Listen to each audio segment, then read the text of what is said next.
All right, so welcome back to Real Money Talks with Cesar and Alex. So just to touch base on where we left off last time, we're going to be talking about the market in this episode. So a little bit that's been going on with mortgage rates. So I'm sure everybody has heard there was a bank run recently. What is it called? SVP? The SVP. Silicon Valley Bank was taken over by the FDIC Friday. So over the weekend, there was a lot of speculation, a lot of talk. Just to build off of that, the reason why this is really important basically now is because it's dictating and kind of telling everyone what the economy is going to look like, and it enters everybody into kind of a panic mode. Yeah. People start withdrawing assets, and now people are trying to see people are seeing why it's important to own assets. They're withdrawing all their money and buying assets. Mm-hmm. No, a bank can't really take that away unless you're not making a mortgage payment, right? But with the Silicon Valley situation, I'm kind of tired of listening and hearing about it. Yeah. But it is a pretty big deal. I'm also because sure it's the first time that the FDIC is actually working. They don't for example, it's like us having a mortgage and paying PMI or MIP. Mm-hmm. That's what banks do. Yeah. And there's insurance that they pay, insurance premium that banks pay. Yeah. And that's the whole reason that they can bail the banks out, because they use that insurance money to kind of pay everyone back. But what not a lot of people know is that there's a limit on what to pay back. I think you know a little bit about that. So going back to that, so usually with banks, you're insured up to $250K. The FDIC did over the weekend come out and say that they're going to be insuring 100% of the bank. So a lot of the people had over 250K. So they're getting insured. Everybody's getting their money back. But with that whole thing happening, it, like Cesar said, it caused uncertainty in the market. And so Monday came around and mortgage rates dropped by almost 1%, which is good for people trying to buy homes. Mm-hmm. But it also, like I said, there's uncertainty. So honestly, the rates this week have been completely volatile. Monday, I got an email, and so I have my email set up as soon as there's major changes in the rates for me to get emailed. I woke up and it was 1% down, and then by 10 a.m. I had 3 other emails saying rates have risen again, and then same thing the next day. I had 2 emails saying rates dropped, 2 emails saying they went up, and it's honestly been like that the whole week. So I guess it's going to show that we're reaching some sort of breaking point. Not just in the mortgage though, but just overall in our economy. I'm sure we've all known inflation has been super high. The Fed's been trying to have inflation come down. So I just feel like we're starting to reach that point in our economy where something's going to happen. And, we don't have a crystal ball, so we can't necessarily foresee the future, but we're here to talk about it, right? It's important to talk about it only because that's how people make money, right? It's making these predictions. Real estate investing and any stock investing is literally seeing with the facts, putting them in order, taking all the data, analyzing it, and then seeing what's the best fit, what's the best route, what's the best choice to make from all those things. So that's what we're here to talk about. Basically, not only the Las Vegas market, but the U.S. economy as a whole, because it all takes play within that, and it manipulates it in some sort of way to where it kind of follows the trend. And just to touch base on something that Cesar had mentioned on the last episode is be greedy when people are fearful and be fearful when people are greedy. So with the market being so volatile right now, like Cesar just mentioned 5 minutes ago, this is a great time where you can invest into mortgages, invest into a property, because with all these banks failing, and there's only been 2 so far. There's a third one that might be potentially, but if you had that money, what happened? Which was that one? The Swiss. It's in English. Oh yeah, it's the Swiss yeah. one. Mm-hmm. But if you had your money in a mortgage, like Cesar said, they can't take that away from you. The only way they can is if you haven't been making your payments, and even then, you can try and renegotiate, lower your payment, whatever the case may be. But if your money's just in your bank account, then yeah, you're at risk of losing that. So this is the perfect time to take that money that you have in your savings account and start investing into mortgages, because that's a secure loan that's not going to be taken away from you. And overall, it'll be a fixed rate, so the government can't go in and raise your rent or raise your rate. But even then, if you still think there's not a right time, oh well, by any means, we respect your opinion, whatever. We're just here to kind of direct you. with this like uncertainty going on, the best thing you can do is prepare yourself for what's to come, or prepare yourself to put you in the right situation to buy a home or invest in a home. So with that being said, talk to a loan officer, talk to a real estate agent, do some type of advising session with them, only to give you a financial snapshot of where you're at, and then kind of push you forward of what you need to work on. Like maybe you don't even know that you had to pay a certain debt. You didn't even know you had that on you, or you didn't even know you had a 500 credit score or 600 credit score.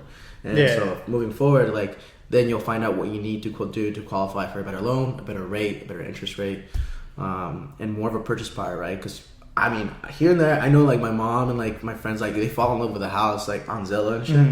They'll fall in love with it and be like, oh shit, like it's $450. But even if they would have checked with the loan officer, they wouldn't even know if they qualified or not. Yeah. So like the next day when it gets sold, they're like, fuck. But like, and maybe like, they didn't I'm like, know. bro, you don't even. Yeah, like you didn't even sign maybe up you for don't it. even qualify for that. Like you fell in love with the house that you didn't even know. You saw the house on Zillow. They're like, it's $450. Yeah. It just gets sold the next day. You're like, bro, like you didn't even have like a savings account. Like what are you talking about? And I mean, so it doesn't. All those things are like important to like pull off and like just be ready. Like at least talk to someone that knows about it.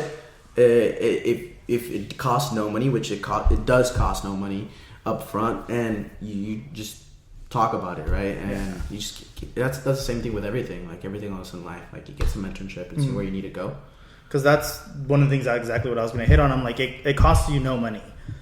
Talk to a loan officer. It doesn't have to be necessarily me. If you know another loan officer, if you're comfortable or you've already dealt with somebody else, like reach out to them.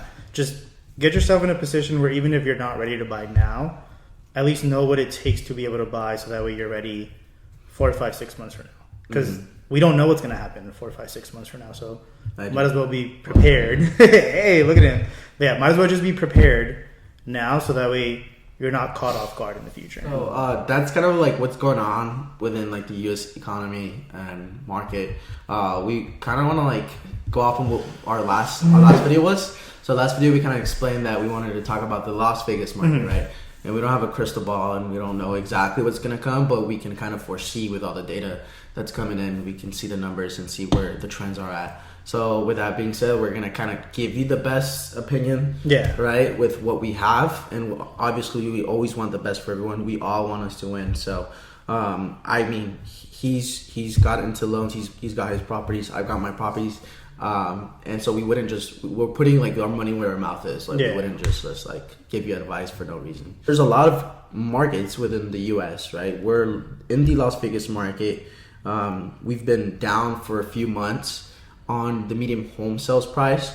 And there's a lot of actual like counties and states and cities that are actually up in the US. So not every market is the same. And, I don't know if you want to talk about like what's going on with like here with your deals. So what I've been noticing, at least on the deals I've been closing here, is prices have came down a little bit. The houses have been on the market for a little bit longer, usually 30 to 60 days. So sellers are wanting to get rid of the properties. So they've been giving a little bit more seller credits. On one of the deals recently that I closed, for example, the seller gave so much seller credit that we almost didn't have nothing to do with it. So we ended up buying out that person's HOA for a year. So that person didn't have to pay their HOA for a whole year because the seller was just willing to give that much seller credit. And so that's what I've been noticing on the mortgage side. But obviously you as a real estate agent, you're like boots on the ground actually negotiating these deals. I'm kind of just making the deals like the numbers work at the back end. So what have you been noticing on the market? And that's another thing. Well, we've been getting in from the Las Vegas Realtors Association. So pretty much what I see in numbers is that the market's kind of a mess. Like it's kind of a mess only because last month's sales in February, we had 1,470 transactions compared to last year where there was 2,360 transactions. So it's a 38% decrease in sales and transactions.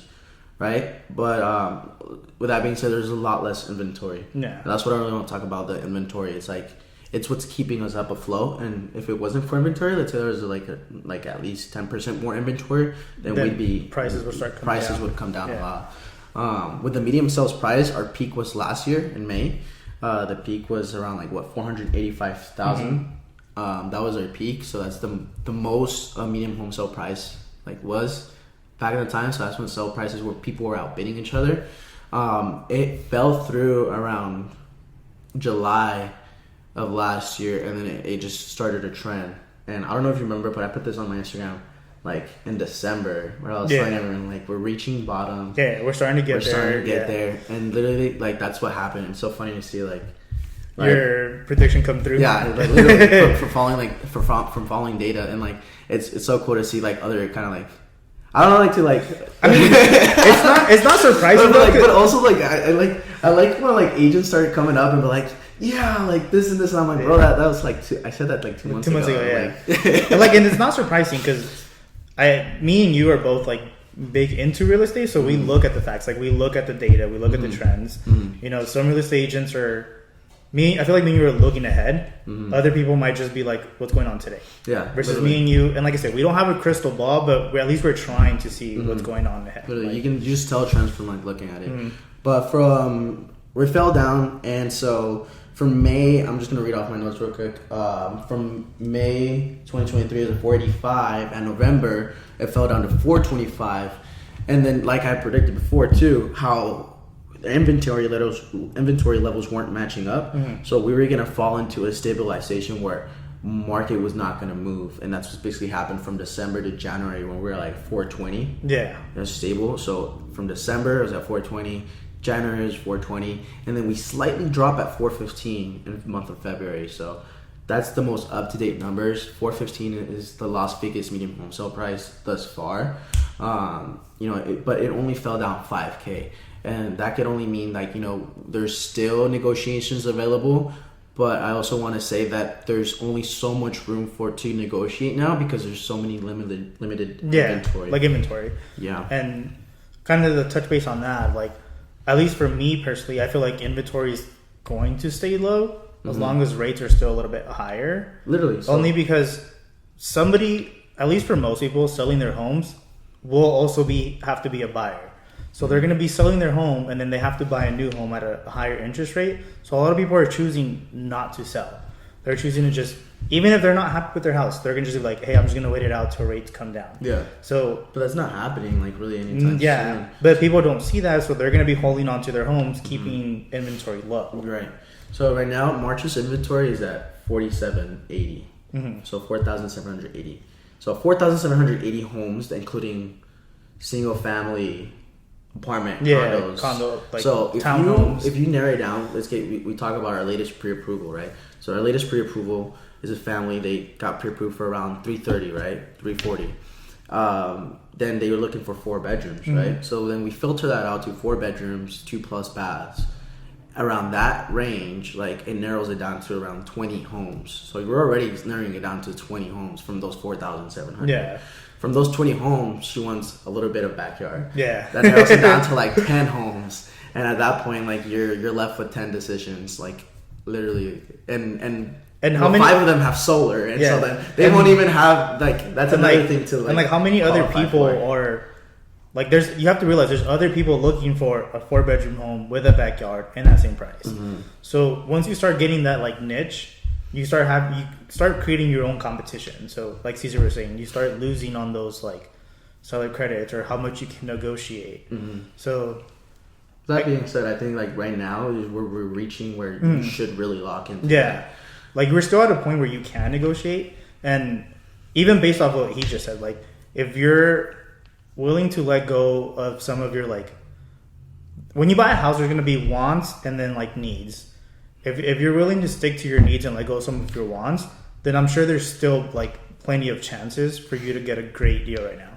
But if you're going to be that person that is going to stick to your wants and you still want your needs too, then also realize that you might lose negotiation because there's other people that want that exact same thing. Yeah, going from there, I kind of want to touch on like how inventory levels are going to affect, because we're coming from a place where interest rates were at a 3%, 4%, and moving forward, not a lot of people are willing to sell that home because they have that 3% mortgage payment. It's just going to come to a point where the Fed has to lower interest rates in order to come back up. With everything going on, the only reason why they lowered it was because they thought the economy was going to crash because of March 20 and COVID in 2020. Yeah. So with the whole bank situation, I think if it does domino effect, then I think we will see it sooner. But as of right now, that's why Alex was talking about how volatile rates were going up and down, because we're not sure what's going on. Yeah. But as far as prepping for that, like, you could really be ready. And if you bought a home within the last 2 months, I mean, that puts you in a really good position to refinance too. Yeah. If it comes down to that. If not, then we have at least put you in a pocket that we know from the numbers that we've been stabled for 3 months almost on the price of medium home sales or medium prices, that we put you in a pocket to know that we've reached almost bottom or bottom. Yeah, because like before this whole bank thing, I personally would have said rates are not going to come down for like a year or two. So, it would have been a year or two at least before you're able to refinance. But like Cesar said, right now everything's super volatile. We don't know what the Fed's going to do. So if you did recently buy, and I do want to say this as a loan officer, you're able to, like, you're free and clear to refinance like even as soon as like 6 months. So if you just bought 2 months ago and rates drop in 4 months, you're able to refinance and get that lower rate. So yeah, everything's just up in the air right now, but we are reaching that, like Cesar said, that bottom where once we're there, let's say we're already at the bottom, right? At least on real estate prices, and rates drop. Guess what's going to happen next? Yeah. The prices are going to start going back up. It's going to be a bidding war. Yeah. Literally. So you're going to go back to how it was last year, where it's a bidding war. Sellers are no longer covering your closing costs. They're going to have multiple offers. So we really are at that sweet point where. Sorry to interrupt, but when it comes down to getting pre-approved, right, and it comes down to like the bidding wars. Let's say you get approved for 420, and you, in order to your offer to stick out, you want to offer 5 or 10K more. That difference is gonna have to come out of pocket. Yeah, and not a lot of people know that. They just think, oh yeah, let's offer 450 because we can just, like, we got pre-approved for 420. Why can't we get approved for 450? That's not how it works. Like, there's a max that we can get you pre-approved for. The bank will take you in as a risk if up to that number, and anything after that, like, you're gonna have to come that out of pocket. So that means you have to bring that up cash, like either liquidate from either your 401k or your savings, but you're gonna have to come up with that on paper. You are, like, let's just say pre-approved for 430, but the market has came down, and you buy a house at 430 and it appraises at 425. You have to come out that 5K out of pocket too. So we're not there yet, where prices have, like you said, it's been pretty steady. So, prices have been good right now, but we might get to a point where we just don't know what's going to happen. So hitting off what Cesar just said, if we do get to that point where houses start going up and we're going to a bidding war, I want to go into another, position where Vegas is I personally feel like Vegas is a safe city to invest in, especially because I feel like we're a very niche market. We're right next to California, which I'm sure everybody has heard. Right. They have like $1 million homes that are like 3-bedroom, 2-bath. So people are starting to leave there, come here, and even at 400K, they're like, that's cheap. Yeah. So people moving here and buying those houses is keeping our market afloat.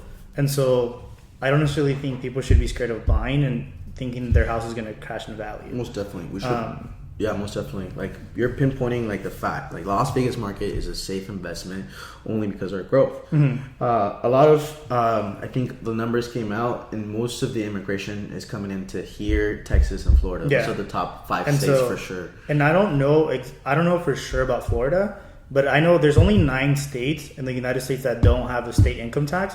I know for sure Texas is one of them. I'd have to double check on Florida, but Nevada is also one of them. Nevada is one. So that's one of the also big things helping us is people, for example, let's say they had a business in, let's say, California. They move here and their business has no growth. They make the same revenue. That business owner is going to have more money in their pocket because we don't have a state income tax.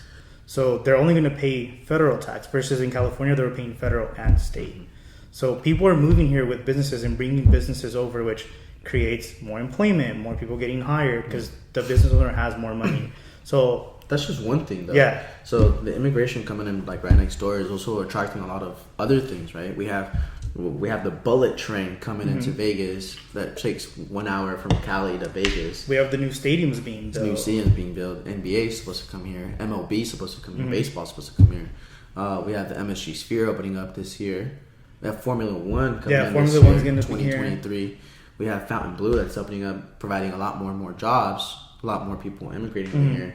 So like opportunities are endless. I think I read an article with Mark Wahlberg he wants to focus on like the movie industry here in Vegas. He wants to like open it up and make it a Hollywood 2.0. Yeah, that's what he literally said. And if you think about it, we've already had really good movies. Like The Hangover, that was based off like Caesar. Like so like I didn't think about that. Yeah, so like we're starting to become. We've always been known. Like I bet we've been known more so for gambling.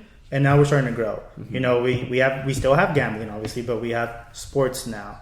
Like 5 years ago, we didn't have any actual teams here. UFC is basically here. Yeah, we have the headquarters here.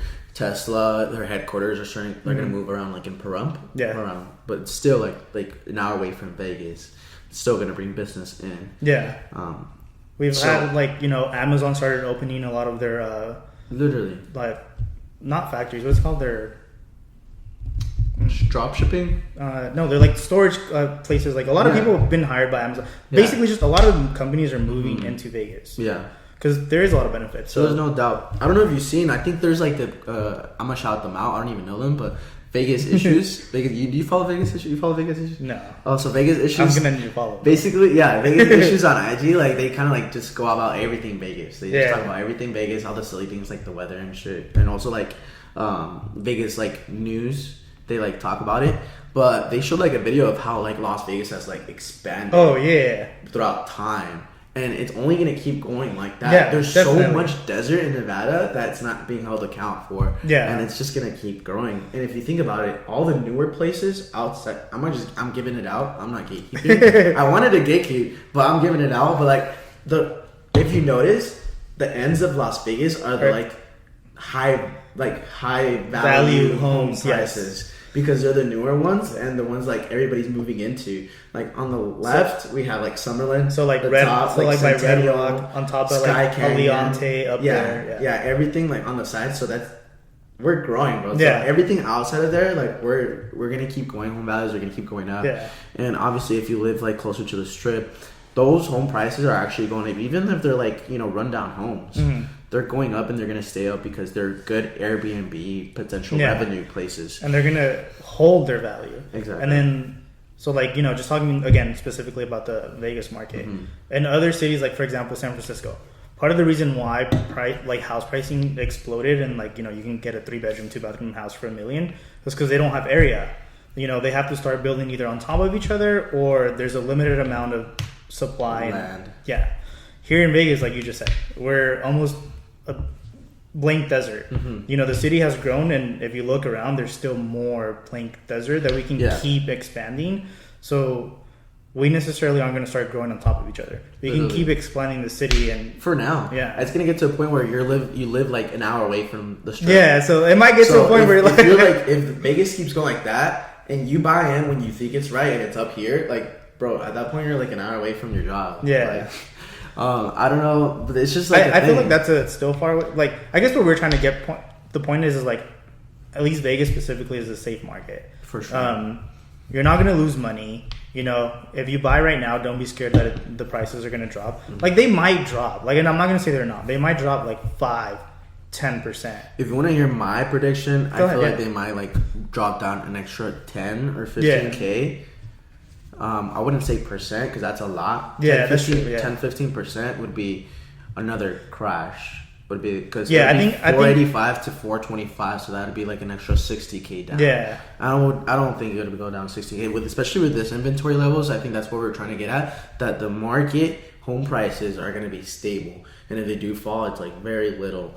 If it comes down, if it only goes up, it's because home builders just go at it, bro. Mm-hmm. If new home builders go at it and they bring in they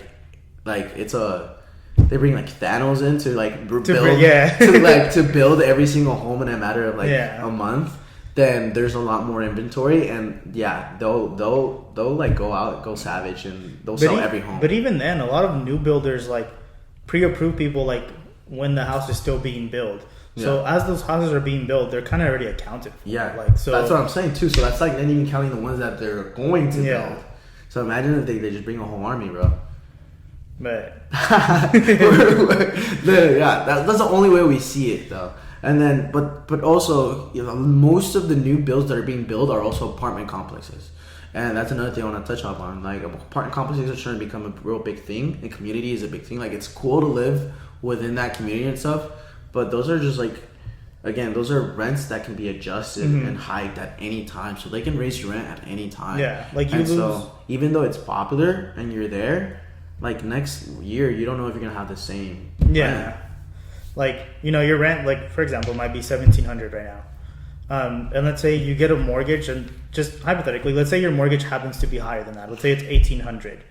At least with your mortgage, that $1,800 payment is basically set in stone for the next 30 years. You might be like, oh, well, I can get an apartment and rent it for $1,700 today, but then next year is probably going to go up to $1,800. Now you're even. The year after that, it's probably going to go up to $1,900. Now you're paying more for an apartment that you would have if you just, got yourself a house. Literally. It's funny though, because like sometimes we talk about with our parents or like older friends and relatives like that live here, and they bought a home. They bought a home like 10 years ago. They're like bought a home for like 100k, 90k. They're like chilling. Like they have a mortgage payment of like $300. Yes, my mom has a mortgage payment of like $450. Literally. And if like the people that got that opportunity then don't have to suffer now. And thinking forward, we're gonna come to that point where we're older and we're like, dude, remember when we bought that house for like $300k? Yeah. And like the home's value here is gonna be like 700 or a million. Like you just like that happens. That's literally a thing. It's crazy. Like inflation has proved himself over and over that it's existing. It's here. It's here to stay. Not it's just a matter of controlling inflation. Not only like does it exist, it's actually like wanted. Like if you ever hear the Fed talk, they want at least 2% inflation every year. Like that's like their goal. They don't want it to stay even. They want 2% inflation because that creates like productivity in the country. Like if it's going up in inflation, technically it usually means that a lot of people are working, products are being produced and whatnot. So they want 2% inflation. So it's not it's been here before, so it's gonna happen. It's like a guarantee. Yeah. Prices are gonna continue going up. Things are going to keep getting more expensive. So if you're able to lock in something in today for 30 years, I just feel like that's the best choice to do. Definitely. And like, let's say you just, you pull that sacrifice. I feel like I pulled the sacrifice with the home I closed. If you can make those payments for now, all you have to do is really hold on. Like you're holding on to that asset. And, when the opportunity comes, you can refinance. But then later on, you don't want to wait 4 or 5 years and be like, dang, like I really wish I would have bought 4 years ago. It's kind of like us right now. Like for people that bought, like that are buying today, if they would have bought 2 years ago, they would have gotten way better prices and way better like interest rate. Right. So because they chose to wait, things got more expensive. That wasn't a one-time thing. That's going to continue happening. But with that being said, the Las Vegas market, we can both agree that it's a safe investment moving forward. What we see in the foreseeable future is probably like a 10K decline on my end. Yeah. Maybe like a 3% to 5% decline. I personally think we were reaching bottom. So by that means is that the next 4 months to 6 months is the bottom. Like that's the lowest. That's me coming forward and saying, for the next 2 to 6 months, we're reaching bottom. Like that's as low as we'll go.